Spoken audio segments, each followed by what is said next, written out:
emergency for the first time in about... This is Jim, and Receiving this message.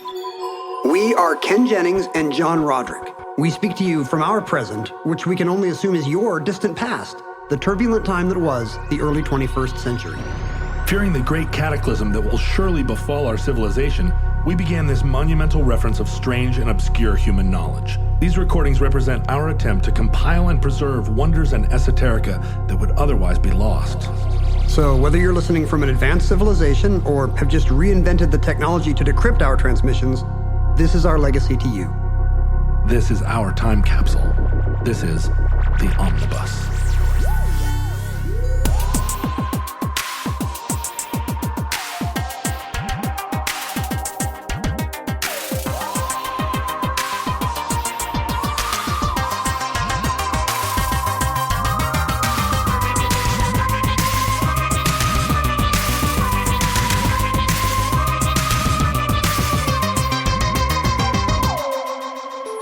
You have accessed entry 1323.SS0701, certificate number 31961, the town of Bent Necks. Und diesen Schuhdeal, den brauch ich schon gar nicht. Du verzichtest auf den Schuhdeal? Junge, was ist los mit dir? Du spinnst. Naja, vielleicht doch. Do you have any sports loyalties? Like to teams? Yeah, or no, to, first to teams. I'm loyal to the idea of sports. Yeah. I just want everyone to have a good time out there and maybe to get some good cardio in instead of sitting still, looking at their screens. That's what I'm loyal to. Don't want anybody to get hurt. I have a jersey that just says, I hope no one gets hurt. I have one that says, don't yell 0. at me.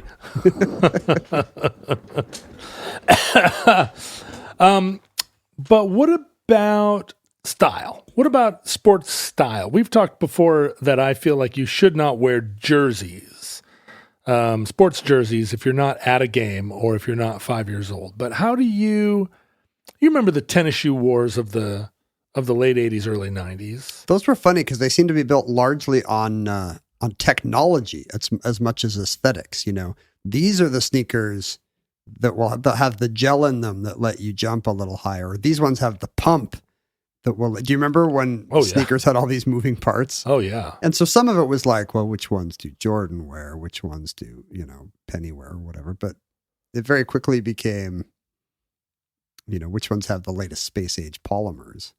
Do you remember kind of what point in your life that started to be part of the culture? Yeah, that's mid to late 80s. A lot of my friends started to play basketball, so there was a lot of that. And I didn't care about sneakers, so I had the lame, like I had LA Gears. Oh yeah. And they would just laugh at me. LA Gears, those are what Kareem wears. Sure, British Knights. Kareem's like 40. But I didn't really care that much. Like we were living in Korea, so you could get knockoff whatever. You get, Nikes that fell off a truck because they had a stitching error or something. Right. But my friends really wanted the real ones. They would go to the States and pay $200 for the new Jordans or whatever. Was there any brand that you particularly identified with? Did you ever wear Ralph Lauren shirts or Fred Perry, black Fred Perry polos, anything like that? I don't remember.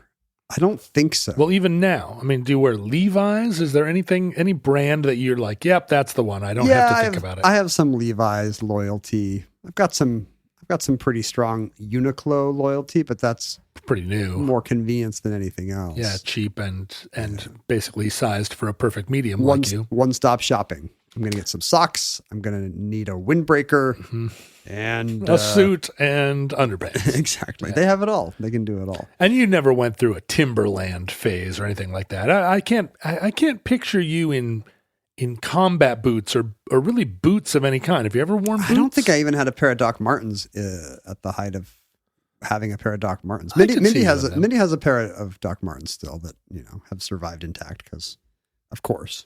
Yeah. All the Doc Martens are still... The future listeners are all wearing Doc Martens right now because they all survived the... Doc Martens from the 80s. They all survived the nuclear war, the atomic wars. Well, Doc Marten, I'm afraid, makes shoes overseas now, but what I have learned is that the Vietnamese Doc Martens are actually better than the ones made in England now. That's going to disappoint a lot of people to hear, but the shoe people, the people that like review shoes are like, yeah, the ones from Vietnam are actually pretty darn I just good. don't like reading reviews because you'll feel bad about any product. Yeah, these Weber grills used to be pretty good, but then they replaced the whatever igniter with the whatever, and I'm just like, well, I guess I can't get that. Nope, can't go back. Tell me what to get. Sure, you have to go back and buy the tungsten one. Got to go back in time. It's on Craigslist.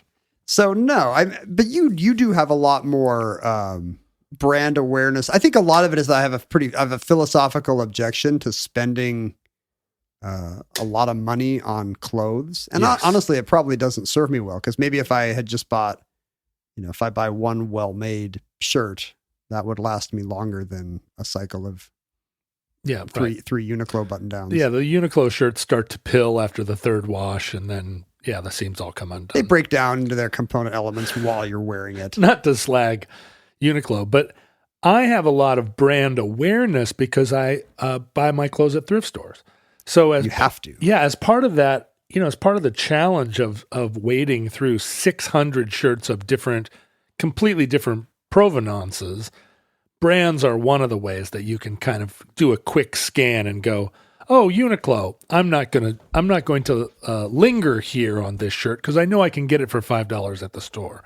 But if you see something that is from a brand that is like either in days past a premium brand or a department store brand or a brand you can't get anymore, I mean, all these things are clues that help you as you're sorting through kind of go, oh, I'm going to take a second look. And that's what thrifting is all about. It's that if you've got 50 second looks that you're going to give 50 different things in this thrift store of 10,000 items, how are you going to put those 50 looks to work? And you got to get fast and efficient. You got to have like the 4-leaf clover people. You got to know what you're looking for. That's right. I think I could get into that actually. I think I have the potential because I like browsing for things and I like rare finds. Yeah. I just don't have I never put in the time to actually learn what I was looking at when it came to clothes. Whereas I can do it with old books, for example. Yeah, exactly. The ability to go into a bookstore and scan and recognize, and then, very quickly know, I'm going to take that one down and look at the title page. Yeah. And then the title page is going to tell you a lot about whether you want to keep going or not. Your eye just becomes trained for it. Yeah. Maybe that's what I'm going to do in my 50s. I'm going to get really into Goodwill. Well, and a lot of it is self-education, right? Because there's no manual and no one ever takes you out. No one who knows thrifting is ever going to take you under their wing and say, let me show you how to find all the things. Competition. Right before I find them.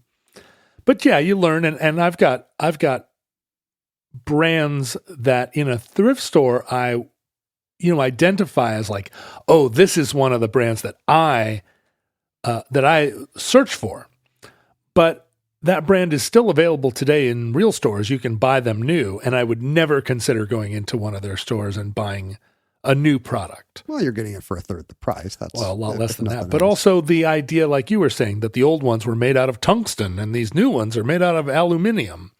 That feeling that, like Abercrombie and Fitch clothes from the 1950s and 60s are like absolutely top shelf. Abercrombie and Fitch clothes now are I wouldn't use them to pack a vase. You mean, do you have to find ones that have survived well despite their age, or yes. Are they so good that like any 60-year A&F shirt is better than a new one today? Both things. I mean, any one that has survived 60 years has been hanging in someone's closet, and the old man died and nobody cleaned out the house type of thing. Even if he wore it for 15 years. It's still going to be in better shape. It's still in better shape than something that's just made out of plastic thread. And what if he spilled a lot of mayo on himself when he ate? Like, I'm asking for a friend. Well, that's the thing. You flip. You're giving a second look to the shirt. It doesn't mean you're pulling it out and putting it in your basket. You stop and you look at it and you go, aha, I see. And then you have to tell whether it's a good one or not. Because a lot of them they've got mustard all. Are the cuffs frayed? Is there mustard on the front? Right. It's harder to do with shoes, and the reason is that shoes just wear a lot worse, and shoes have people's stinky feet in them. But there are wonderful thrift store shoe finds. It's just not the first place you look. because you're really in a case like that looking for a pair of shoes that were worn, because there are plenty of shoes, and often it's the nice shoes that you only wear on rare occasions. Yeah. So you've got Grandpa's Aldens that he had custom made in 1950, and he only wore them 40 times in his life. But work shoes or sneakers, good luck. Yeah, and any shoe that's been made in the last 20 years is just going to crumble. But as you know and already said, the market for used Air Jordans, or especially old Air Jordans that haven't been worn, but even worn Jordans or tennis shoes of all kinds, they command a pretty penny. And my son went through a sneakerhead phase, I think, shortly before his vinyl phase, which was before his Pokemon phase. He's got some acquisitive stages where he would, he knew what the nice shoes were, and you got to have one to rock and one to stock. And, but we went down to Eugene to look at the University of Oregon, and we checked into one of these kind of university themed, alumni themed hotels, and this was in Eugene. So there's a big duck in the lobby, and the whole the wall behind the cafe and the whole desk where you check in is nothing but it's just Nikes wall to wall, because Eugene is track town, and Phil Knight poured a ton of money into U of O, and my son's eyes just popped, and he's, some of them are in good shape and some of them are not, but he was like, those are $80. Those are $880. Like, he knew just looking at these, which were the nice shoes. And it seemed like he was maybe planning some kind of a heist. Yeah, I bet he's not the first. I don't want to give people ideas, but this hotel in Oregon seems like it has a lot of rare Nikes. Just, I guess, unguarded. Well, it's not unguarded. What's less unguarded than a hotel check-in desk? It's the one place on earth where there's always somebody at 4 a.m.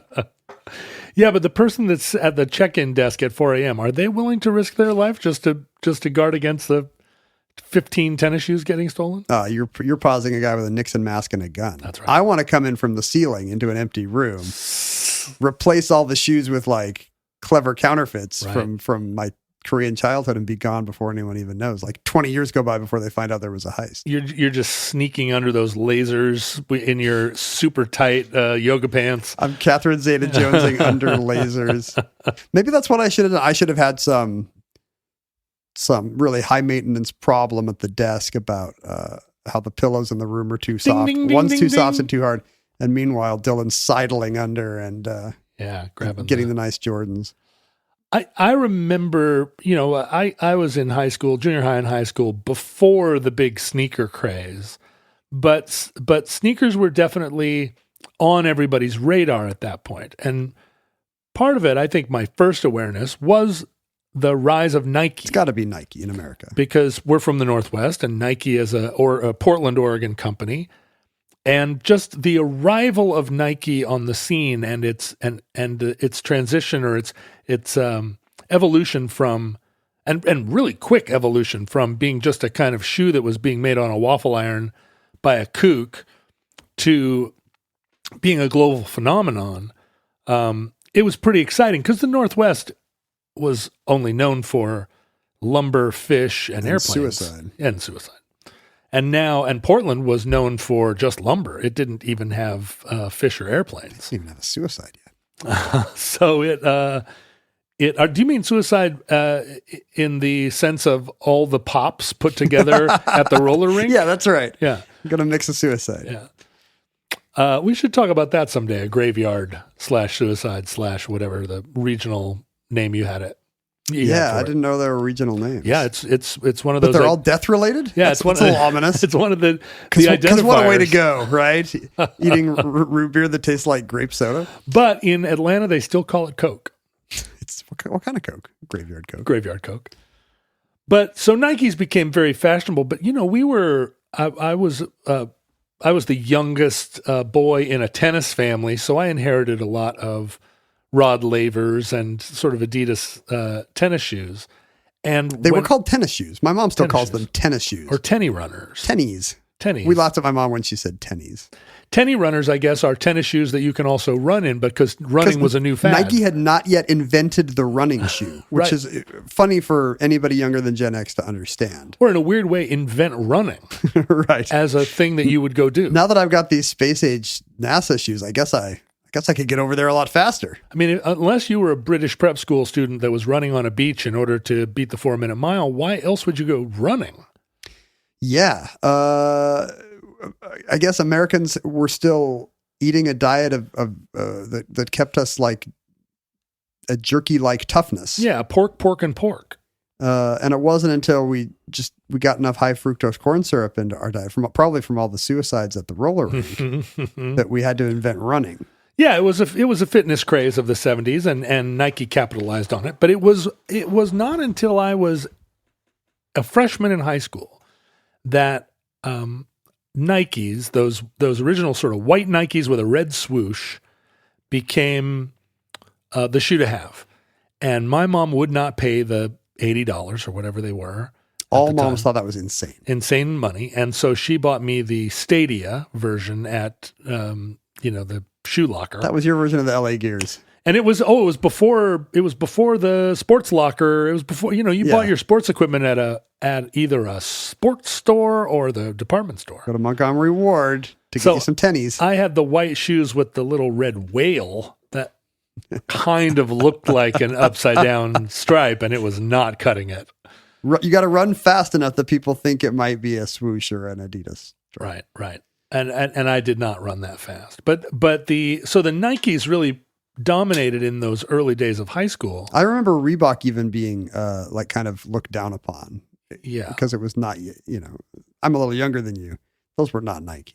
No, and Reebok kind of had a reputation of being an aerobics shoe. Like that was a Jane Fonda shoe originally. Mom shoe. Yeah, and New Balance also. I think New Balance were considered pretty great shoes at first, and then they became like dad walk around the lake shoes. I wear New Balance when I hike. You're a dad, you walk around the lake. That's my demographic. Yeah.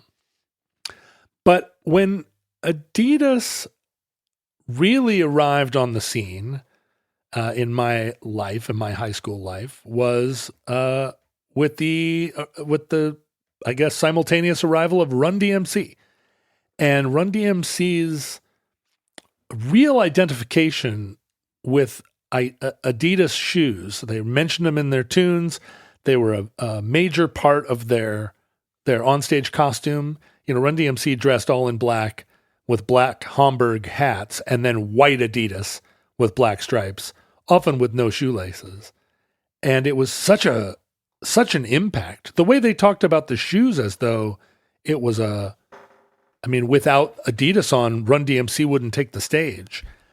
And that just introduced into the world, I think, an awareness of a shoe brand being a thing that... Brand as lifestyle. Yeah, as lifestyle and as a way of communicating that, by wearing shell toes, you were saying something about what you listened to, who you were,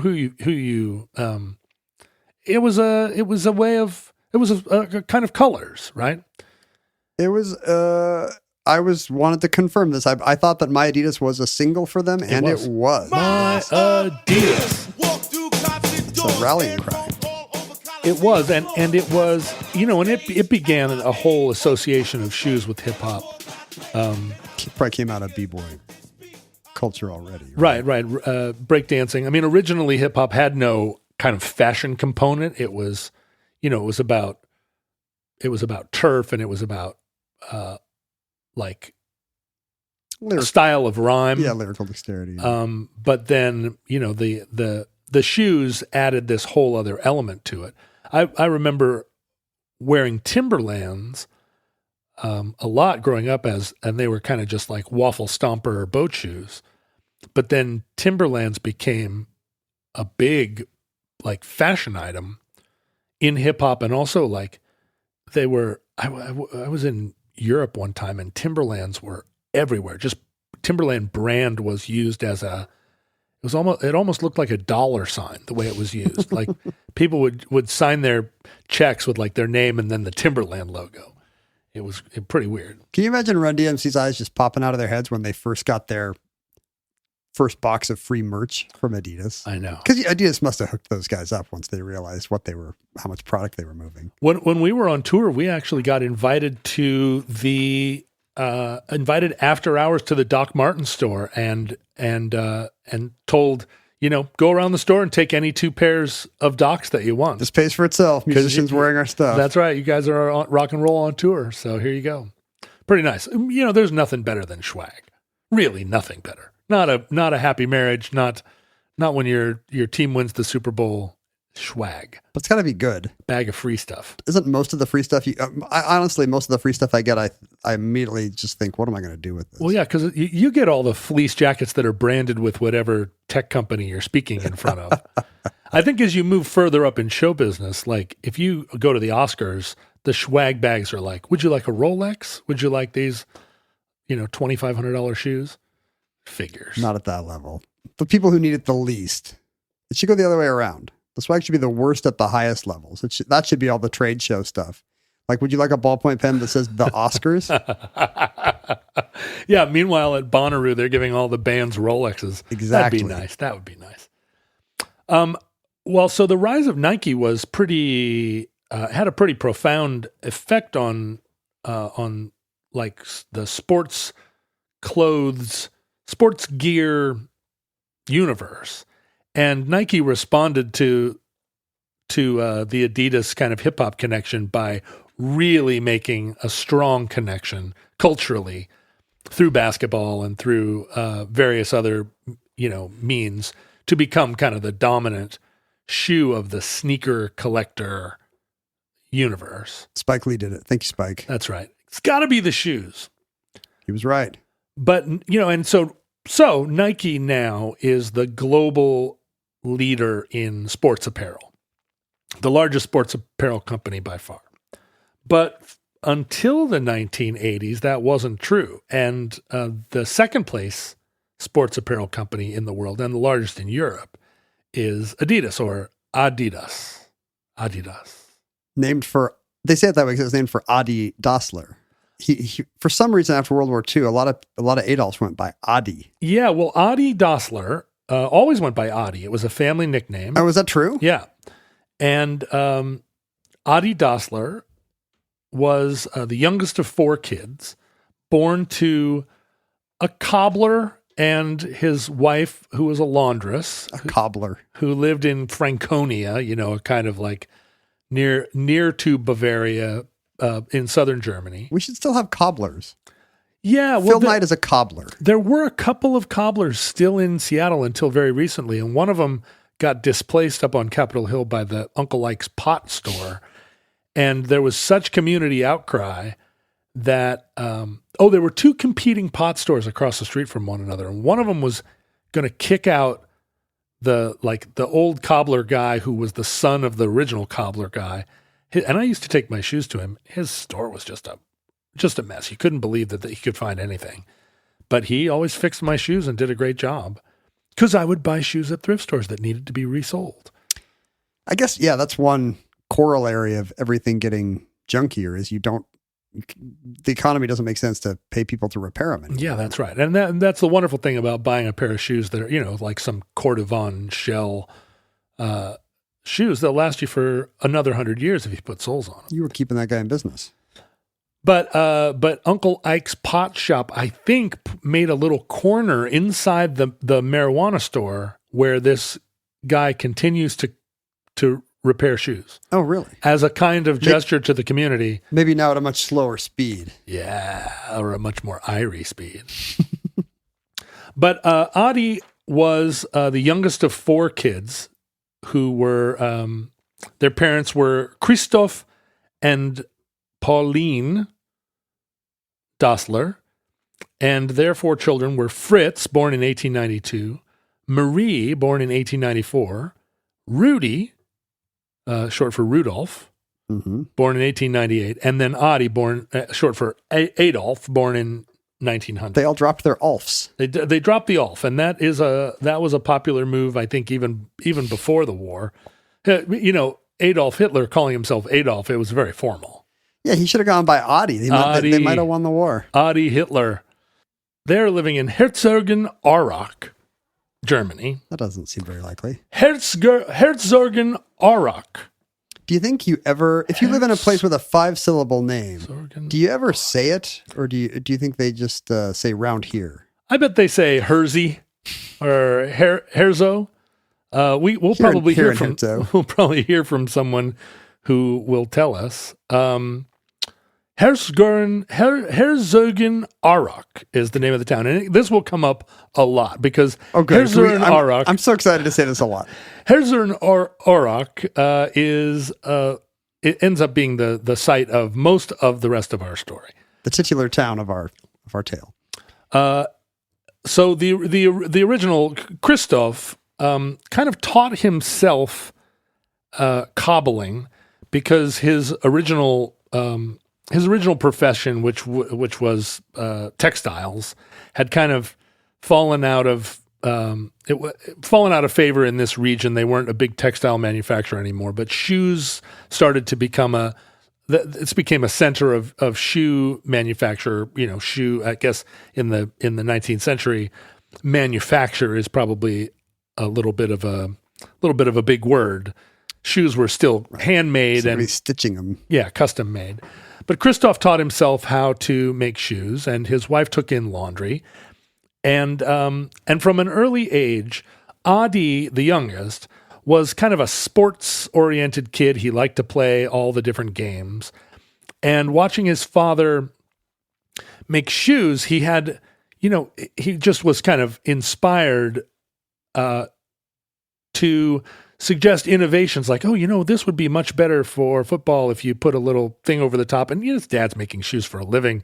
He doesn't have time for this, the shenanigans of his son. So his son Adi gradually teaches himself the trade, although he's apprenticed as a baker.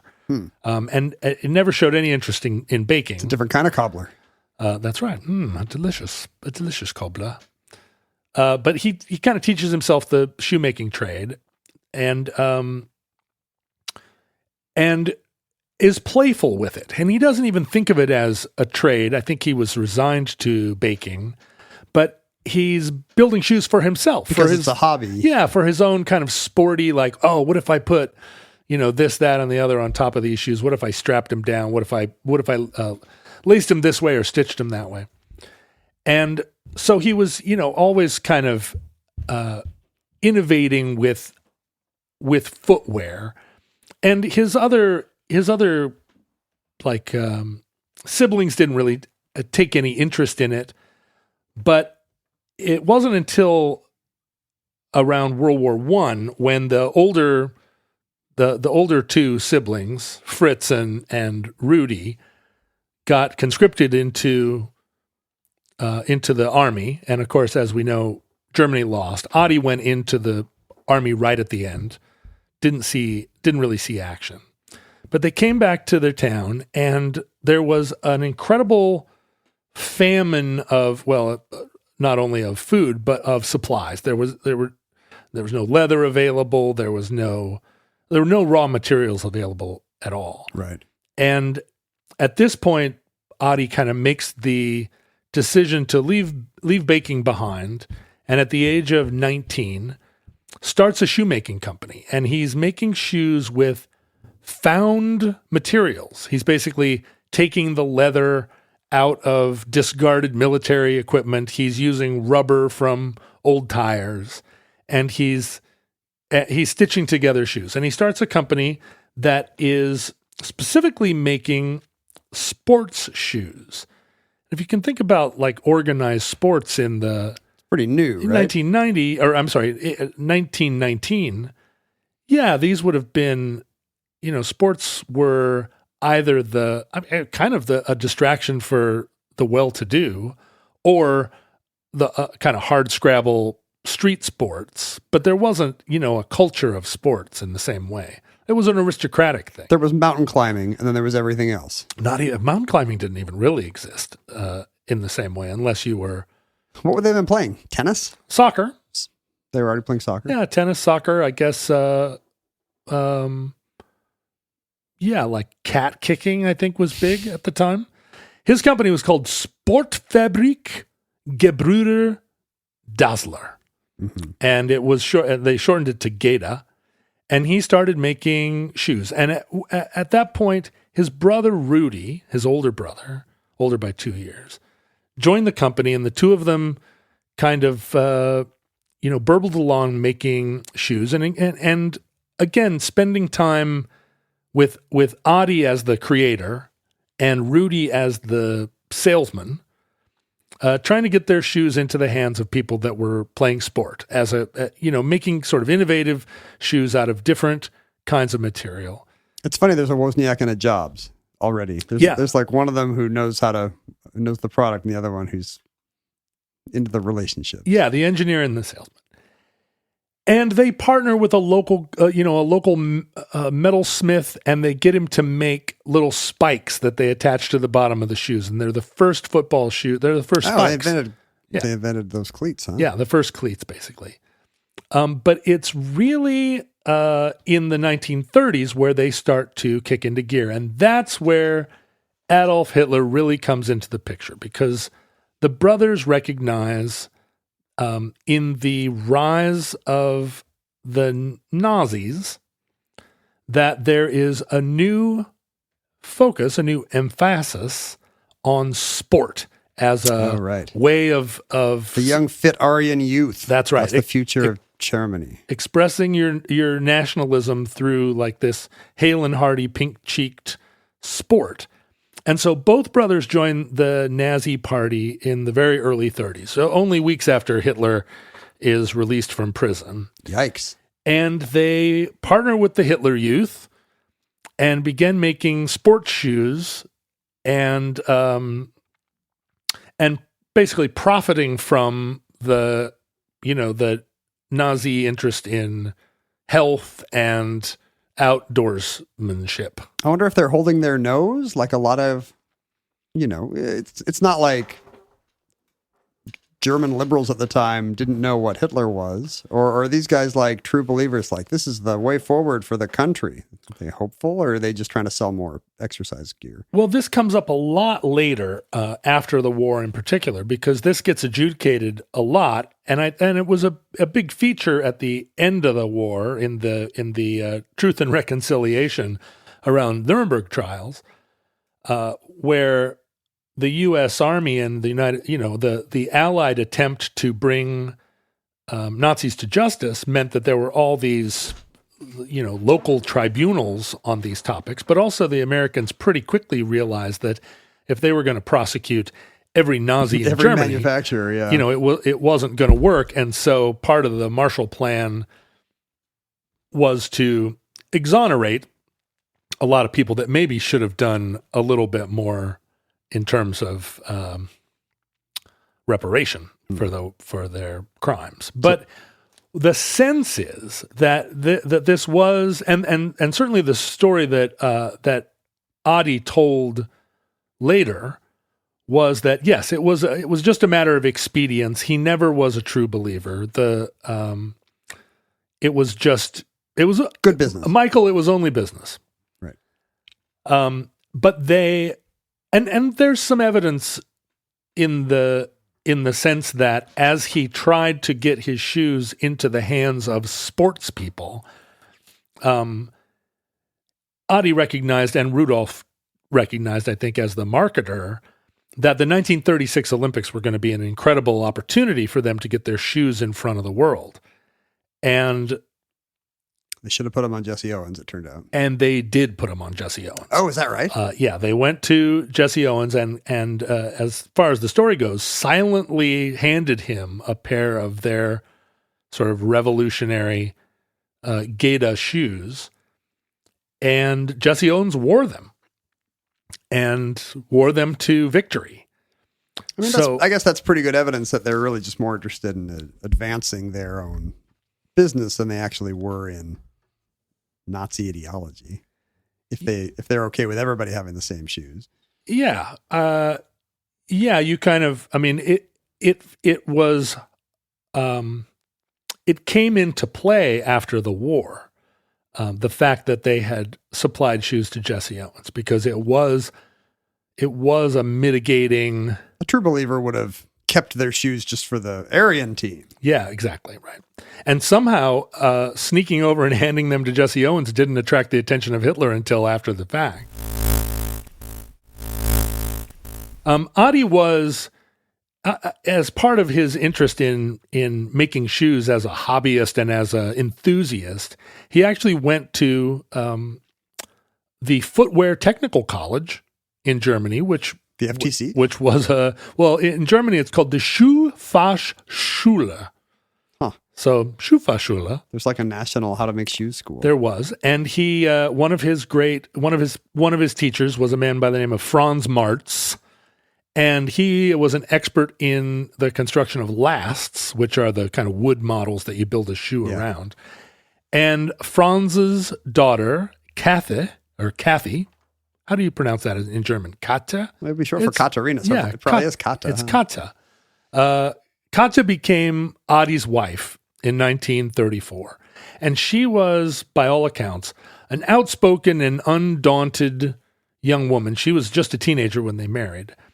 But her introduction into the family became kind of a big part of the story, because she was a young woman who was fairly contentious. And even though the shoe company was having success, Christoph and Pauline and Adi and Rudy, and both Adi and Rudy's wives and all 5 of their subsequent kids lived in one house together. And Katya did not get along. She's a troublemaker. She was a troublemaker. She was opinionated. She got involved in the business and wanted, and her opinions and her suggestions were taken seriously by Adi. And so this is the story that Rudy tells later as he describes the causes of his estrangement from Adi. It does seem easy to scapegoat the woman there and make her out to be the Yoko of Adidas. And within the story, there's also a feeling of that the 2 wives, Rudy's wife and Katya, also didn't get along. They just didn't get along, and there was. But I think a big part of it is that all these people are living in one house. Move out, move to another house. That would be nice. They you can afford it. They just need a little Lebensraum. Yeah, get a little. Get a little love nest somewhere. Come on, you got a new bride, like a couple of new kids. You don't want to live with grandma and grandpa. Presumably the business is doing okay. These are small towns too. It's not clear why they all had to live in the family Schloss, but that's how it panned out. But the disputes between Rudy and Adi started before the war.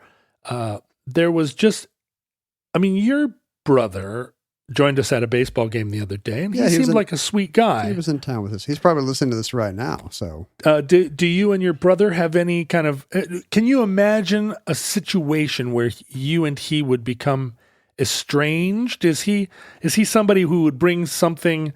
Who would say to you like, "I refuse to eat in your kitchen anymore because you don't have a separate set of plates for the chocolates"? I hope not, because we get along great. He's a sweet fellow. But he does have kind of some dogmatic ideas. He will, if he decides, I don't do this, he will never do that again. He will never take such a vacation or he has like a 5,000 CD collection, but he has very specific rules. No matter how much he loves the artist, if the CD has fewer than 9 tracks, I think it is, he will just not refuse to own it. What if it's a 65-minute long record but only has 9 tracks? Like it's even worse. 6 long tracks. That's just self-indulgent. That's not what he wants. Oh, it just doesn't fit the collection. He believes that a record is 9 songs at least. What if it's a 9-song record but it's only 29 minutes long? He has a minimum length too. I think it might be like 38 minutes. This is weird because this actually comes up in indie rock record label conversations. What makes a record more than an EP? Well, sure. There's the possibility of looking lazy. You're charging the same amount for the shorter musical selection. The first Long Winters record only has 9 songs, but there's a unlisted track. There's actually 10 songs, and the track is unlisted because we weren't sure about the copyright. It's a cover.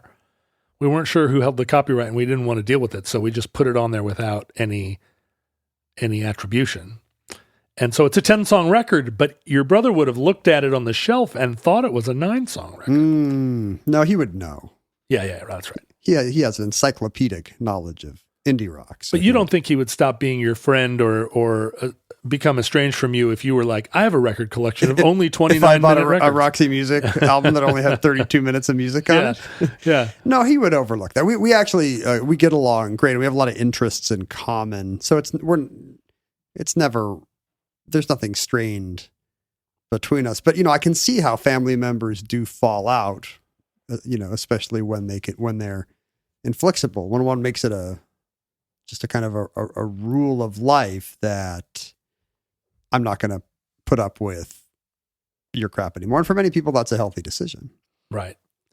In the case of these two brothers, Rudy and Adi, there was a lot of contentiousness and it takes, I think, mostly the form that Adi's the youngest brother, but clearly the inspired one. And with his wife Katya, he believes and they believed that he was the founder of the company and should be in charge. And Rudy seems much more like a glad-hander, and also believed that as the older brother, it should be, although the company founded by his younger brother, that he should be the one in charge, just a primogeniture. And that was probably even more pronounced then, the idea that, the family business belongs to the oldest child. And there seems to be some parental favoritism. Pauline ended up in the long run siding with Rudy. Does each parent have a favorite? This is always fun. It seems like they did, although Christoph seems like he may have stayed above the fray. But going into the war, they're both members of the Nazi Party, but weirdly... That's nice that they have that to talk about. Well, and I think their older brother, too, Fritz, also joined. It's good to have common interests. It is. It's nice. And I think Nazism brought the family together. For whatever else you can say about Nazism. But going into the war, there was not, you would expect that the German war machine would say, let's convert your... make some boots. Factory to some cool, if not like marching boots, then cool commando like Spider-Man boots. But that turned out not to be the case. And Maybe that made the difference in the war. Maybe if they had made Adidas Spider-Man Spider-Man boots. Just had boots. Adidas boots. They certainly had all day I dream Bayer about aspirin. All day I dream about Sudetenland. It turned out that Rudolf was conscripted, and the company was kind of shut down, and machines were moved in, and it was put to work as a manufacturing plant for, initially for woojits and flibberty gibbets. The older kid got drafted, but not the younger. The older kid got drafted and went into what after the war was suggested was kind of a like an SS style intelligence unit. Yikes. Although all of this again sort of disputed by conflicting testimony at the end of the war. Eventually, Adi retools the factory, and the Adidas factory, or what would soon be Adidas, but the Geta factory starts manufacturing bazookas. Can you use the same machines? Do you think Phil Knight will ever discover that he could just turn his sneaker machines around and make bazookas? The bazooka was an American invention, and it was only when they started capturing American bazookas that they reverse engineered them. And so, Adi was in the bazooka making business. It's bazooking. That's the verb. Bazooking. They spent the word bazooking. They ended up making almost 100,000 bazookas before the end of the war. Wow. But at the end of the war, there was a lot of contention. Rudy was captured. The American tanks rolled in. And rolled into where? They rolled into what was the name of the place they rolled into? They rolled into Herzogenaurach. And there's this kind of dramatic story that the tanks rolled into the town, and they were just kind of like pointing their cannons at anything that looked like a part of the war effort and just blowing up buildings one after the other. Are these Russians? Where's this town? No, these are Americans, because this is Bavaria. Oh, okay. At which point, Katya ran out and stood like Tiananmen Square, stood in front of a tank and said, "No, don't destroy Don't destroy our bazooka factory. I mean, shoe plant. Don't destroy our shoe plant because we are innocent. And I think might have even said, we gave shoes to Jesse Owens in the 36 Olympics. And somehow the American soldiers didn't destroy the factory, turned their cannons away and went on down the road destroying other factories. Wow. And the American... Every other factory is like, we gave some of these crackers to Jesse Owens. He said they were good. We gave some of these bazookas to Jesse Owens. Holy cow. They actually, I guess, billeted the American officers there in Schloss Dessler. They know which side their pretzels buttered on, these guys. That's right. And there were several. So then there's this kind of the in the Nuremberg fashion, like everybody's got a tone or at least account for their performance in the war, and there's all this record, public record of them all being Nazis and public facing making Nazis. bazookas for the war. Yeah, and Rudy actually being arguably a Sonderkommando or like a bad actor. He's got a black leather jacket in the closet. But they make the case that they are, kind of essential to the, shoes being a non-political thing. They're kind of, they're ready to play a part in the rebuilding of Germany. And eventually the Americans realized we can't prosecute every Nazi in this country. And they everybody was making something for the war machine. Yeah. Right. And so they absolve them of their involvement, but the damage between Adi and Rudy is done. And part of it was during these trials, they kind of denounced one another, or actually did denounce one another. And, and Adi said Rudy was a bad Nazi, and Rudy said he was making bazookas. Are you kidding me? His name's literally Adolf. And the Americans couldn't decide who to believe, so they let them both go. It's pretty smart. They let them both go. At which point, their shoe company, they decided to split in half. Rudy was going to leave. One does left shoes, one does right shoes. If only. Rudy and Adi, the way that they worked it out was that the people that were in sales and marketing and administration, they allowed their employees to pick who they went with. Oh, interesting. And sales, marketing, and administration all went with Rudy because they worked with him and trusted him and liked him. And all of the engineers and manufacturing people stayed with Adi. And that was the larger portion of the company. Adi kept the original factory, and Rudy went across the river in the town of Herzogenaurach. Didn't you say Herzogenaurach? I think you said like Herzogenaurach. You really hit the O before. Herzogenaurach. Oh, just saying it is making me cough. Right through the center of Herzogenaurach is the river Arach, and Rudy took his people across the river and built a new factory. It's very biblical. Oh, no, I'm sorry. There were two factories that were part of this company. Oh, okay. And Rudy took the South factory, and Adi kept the North factory. This is a Steinbeck novel. These two brothers fighting, and one of them crosses the river with his people, shaking his fist. Yep. But they stayed in this. It's interesting. They stayed in the same town, as rivals and what? Bitter enemies. Embittered brothers. Yeah. Rudy initially called his shoes Ruda, Sure. short for Rudy Dessler. And it was the other was called Geta originally, right? Geta originally. Adi went from Adi called the shoes Adas, but there was already a brand of children's shoes called Adas, so he just put an I in, Adidas. Adidasler. And the evolution of Ruda to Puma was kind of just, Puma just is a badass cat, whereas Ruda just sounds like, somebody's Is this the first time we're revealing that Rudy's shoes go on to become Puma? Ruda became Puma. Yeah, Rudy shoes. Rudy do. Rudy Tooty, Fresh and Fruity. And the two companies began what became a rivalry throughout the 20th century, and a rivalry where it basically divided the town.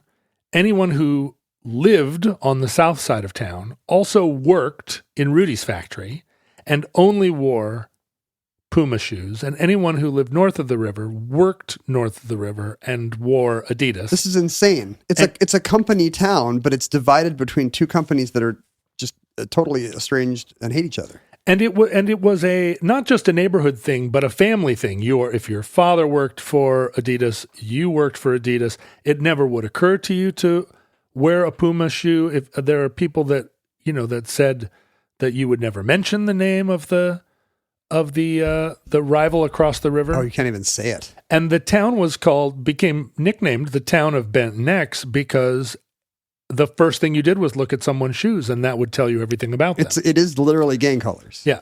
So you're walking around, you can't really interact in the town without looking down first. So the town of bent necks became its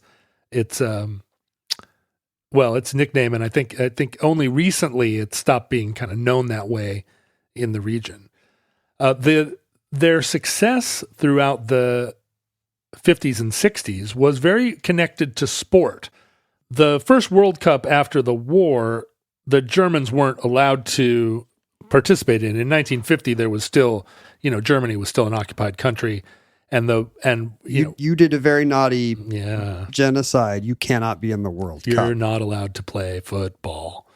But by 54, there was a kind of rehabilitation happening. West Germany, I think everybody saw that trying to keep the Germans beaten down didn't work after World War I. And maybe the way to do it after World War II is just get them back in the game and turn them into healthy, happy capitalists. Is that still a unified German team, or is it's a West German and an East German team, I guess? At the time, this would have been the West German team. They were allowed into the 1954 World Cup, and Adidas became the official shoe of the German team. Now, both Adi and Rudy were really at the forefront of the idea of sports marketing. And Rudy was really good at it, but Adi had all these friendships and relationships, connections to people in sport because he was making the shoes and people came to him to find out about the shoes. The coach of the West German team was a man named Sepp Herberger, and Sepp had also been a Nazi, but that wasn't what they had in common. What they had in common was a love of shoes. And so Sepp became he was the one that chose Adidas to be the shoes of the German team. And from 1954 all the way into the late 70s, the competition between the brothers had a lot to do with, what evolved into sports marketing, which wasn't a thing. I assume Adidas had a jump in the shoe game since they actually had all the real engineers and designers working for them. They had better shoes, right? But Sepp knows what he's doing. But Rudy was a better marketer, and in the end, it was at the 1970 World Cup that Rudy got Pele into Pumas, and as part of the contract, Pele at the start of the game ran out onto the pitch and held his hand up to the referee who was about to blow the whistle to start the game and bent down and tied his shoes on camera in front of, a billion people watching the World Cup. And this was like a little buzz marketing that Rudy came up with. Must have been controversial at the time. Like now it's just commonplace that there will be sneaker wars as part of every professional sport. I think that it was only later revealed to be, it was just like, oh, hang on, I've got to tie my shoes. Got to tie my Pumas. And so the camera pans down to capture Pele there tying his shoes. And it's just up to you if you want to see what shoes he's wearing, if you want to buy those for yourself. You don't have to bend your neck if the camera's bending it for you. But it is true that that Adidas always had the lead in terms of technological innovation, and they always were the biggest company. And it actually was Adi's son, Horst Dassler, who really took sports marketing to the next level. and in the 1970s began aggressively pursuing the Athlete endorsements and not just athlete endorsements, but sports sponsorships. So he was responsible for Coca-Cola being the supporter of the 1980 or the 1976 Olympics. oh wow, So he got into the game, outside of Adidas entirely. because that's been so good for sports to have big business in it. Thank you, Horst. And Horst was the first one, they say, the first one to make the Olympics profitable. And Horst sadly died at a young age. And by young age, I mean my age. And both of the brothers, the older brothers, died in the late 1970s. That did not end the feud because it had become generational. And so throughout the 80s and 90s, there was still this tremendous, personal animosity and personal divide within the city. It's just crazy. It would be like if McDonald's and Burger King were both headquartered in Eau Claire, Wisconsin, or just some little tiny place. I don't know. Are there two American companies that really hate each other? Coke and Pepsi are both in Atlanta. Yeah, right. Across the river from one another.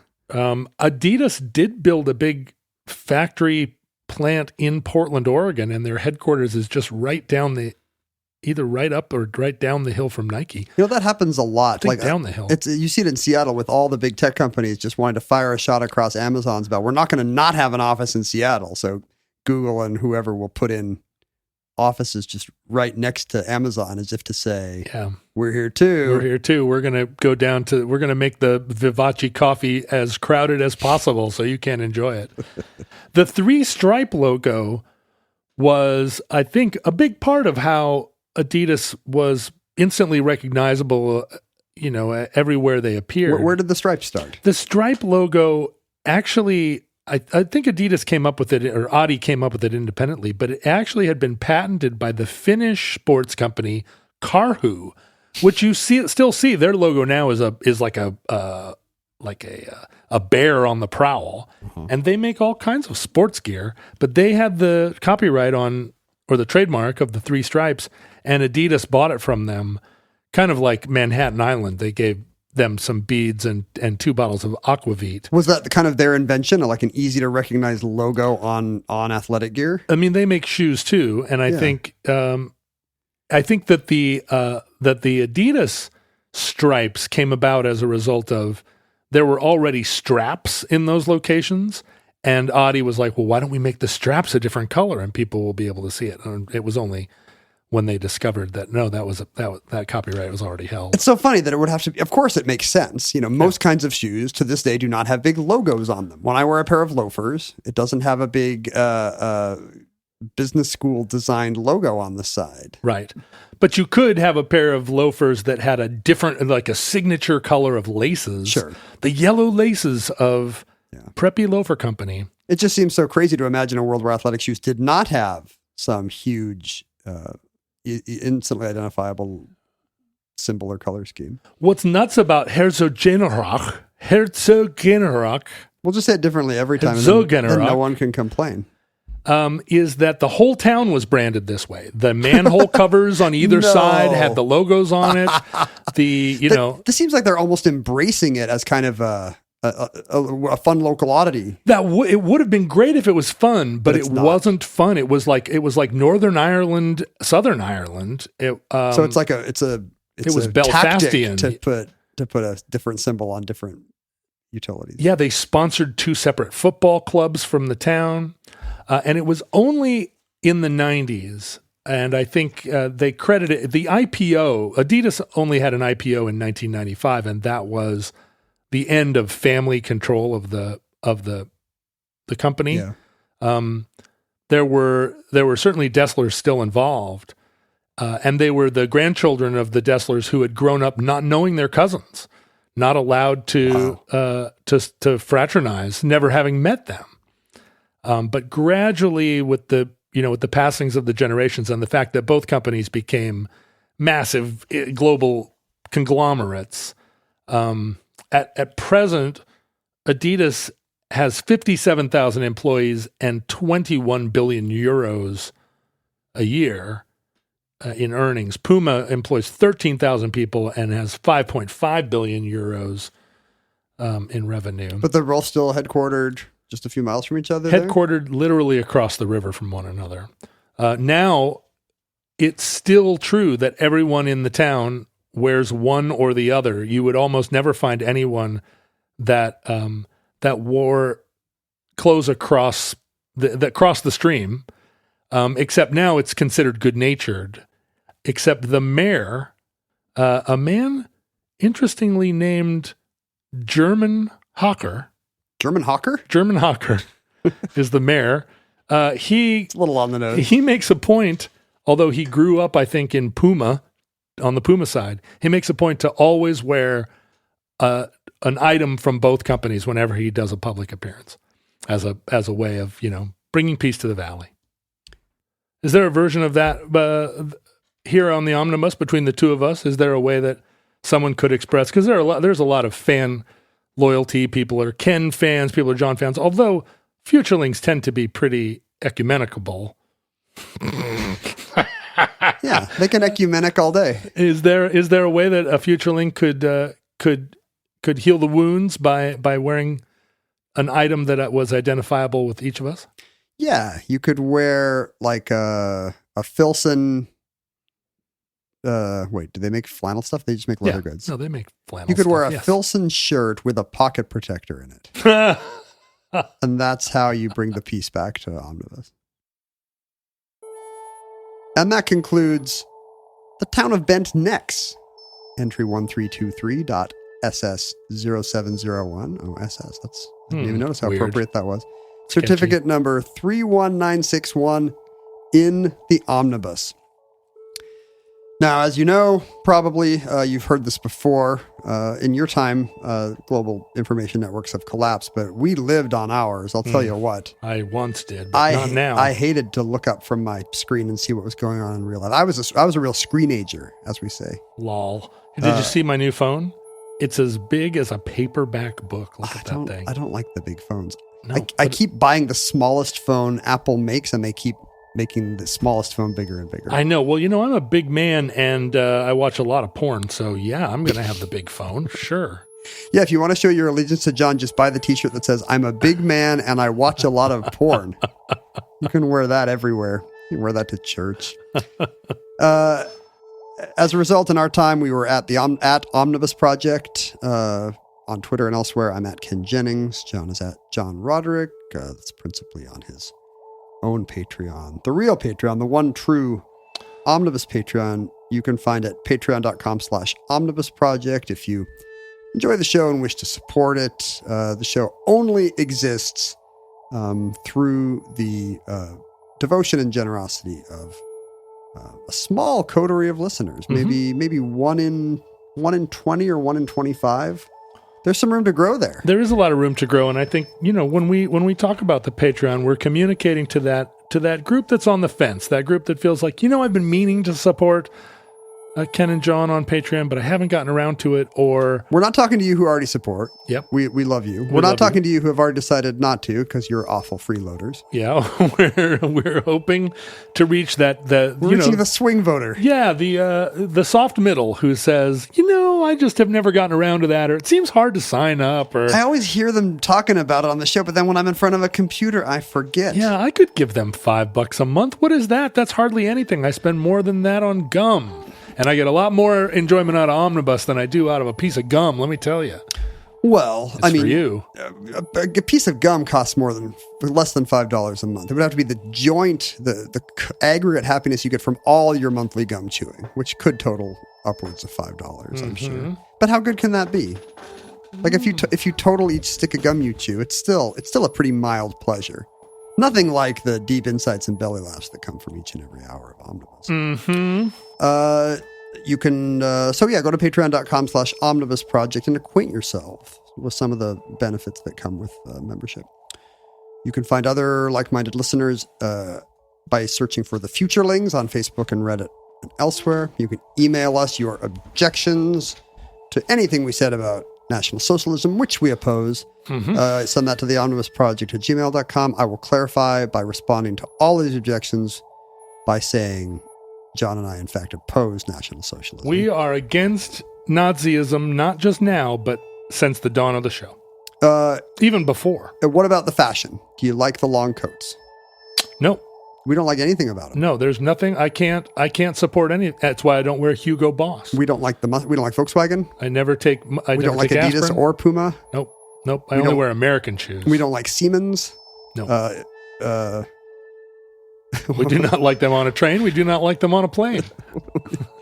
We don't like Mercedes-Benz or Porsche. A little narrow mustache, even on the other guy from Sparks. If you gave, he's pretty cool, but if you gave me a Porsche, I would drive it, but under duress. I would drive it just into a wall Ha. to show my disdain.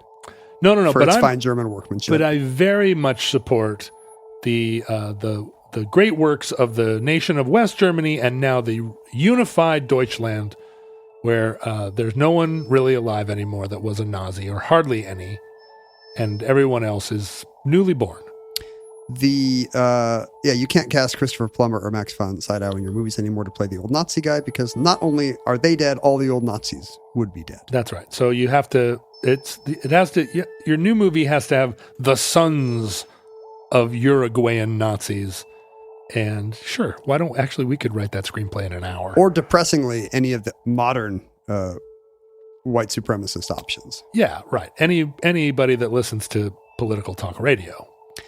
You could also send physical items, although not German-made ones apparently, to the Omnibus Project at our P.O. Box 55744, Shoreline, Washington 98155. I had forgotten that we received this postcard from Maine. It's postmarked from New Orleans, but it's from Acadia National Park. So apparently one of the original Acadians has returned to Louisiana to send us this postcard. And although the front shows the high surf pounding on Otter Cliffs on the Maine coast, the postcard itself has only this cryptic message: Signatera fish poisoning. Huh? In the Bahamas and through the West Indies, fishes on the steep windward side of a small island may be highly toxic, while those on the shallow leeward side may be perfectly edible. No signature, no explanation. Wow, okay. Just a seafood tip from the West Indies. It's addressed to us, but the address is taped on, and if you lift it up, this was actually headed to Gainesville, Florida. Somebody in Gainesville was about to get this seafood-related warning. Why did our names get taped over? This gets weirder and weirder all the time. This is my favorite postcard. But wait, is there a name of the people in Gainesboro? No, that's also just an address from Gainesville, Florida. But in the same handwriting as the rest of the... Yes, it's the same hand. Maybe it was a postcard that was going to be used as a vacation postcard to friends in Florida, and then it got addressed but not written on.